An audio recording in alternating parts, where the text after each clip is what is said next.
From the PEP Radio Newsroom, this is the afternoon news for October 3rd, 2025, and these are the stories we are reporting at this hour. House Speaker Mike Johnson says there's nothing to negotiate in the funding bill. He's saying that he won't negotiate with Democrats on their health care demands as the government shutdown enters its third day. Speaker Johnson, the Republican from Louisiana, said, "I don't have anything to negotiate when it comes to the funding bill before the Senate because it keeps government funding mostly at current levels. Democrats are demanding that Congress take up tax credits for health plans offered under the Affordable Care Act." But Johnson says that's not an issue until the end of the year when the tax credits are set to expire. Speaker Johnson says that more reforms are coming for Obama's health care law. Speaker Johnson said Monday that Republicans have more reforms coming to try to fix Obamacare, as Democrats are demanding that they extend health care subsidies that expire at the end of the year.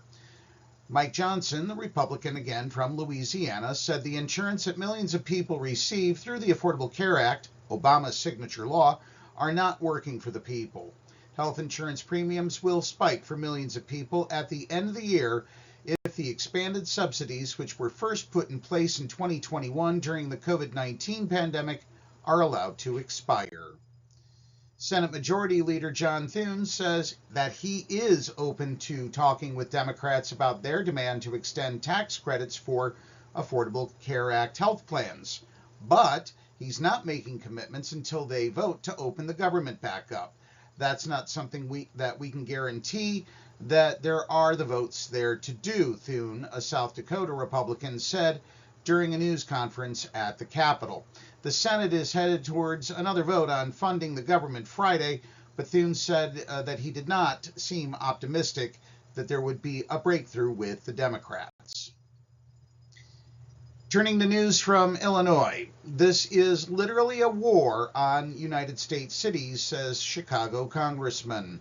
Illinois Representative Mike Quigley, a Chicago Democrat, criticized the White House's announcement Friday to withhold $2.1 billion in funding for an extension of the city's Red Line train, calling it a very bad day for public transit in the country when it becomes weaponized. "This was our prized baby, and they know it," Quigley said in a phone interview with the Associated Press. "This was the most important new transit project in Chicago in 50 years. News from Hawaii. The U.S. Supreme Court will consider overturning Hawaii's strict ban on guns on private property. The Supreme Court said on Friday that it will take up its latest gun rights case and consider striking down a strict regulation on where people can carry firearms in Hawaii. President Donald Trump's Republican administration had urged the justices to take the case, arguing the law violates the court's landmark 2022 ruling that expanded gun rights by finding the Second Amendment generally gives people the right to carry firearms. The court will consider Hawaii's law that bans guns on private property like stores and hotels unless the owner has specifically put up a sign or verbally said that they are in fact allowed. And finally, CBS News is reporting that there is a heavy police presence in Lower Merion, Pennsylvania, in search of 3 people who are armed, officials said. Residents in the Bala Kinwad section of the township were told to shelter in place until they hear otherwise, a Lower Merion spokesperson said in an email. Schools in the area, including the elementary, middle, and high schools, are locked down as a precaution, the Lower Merion School District said.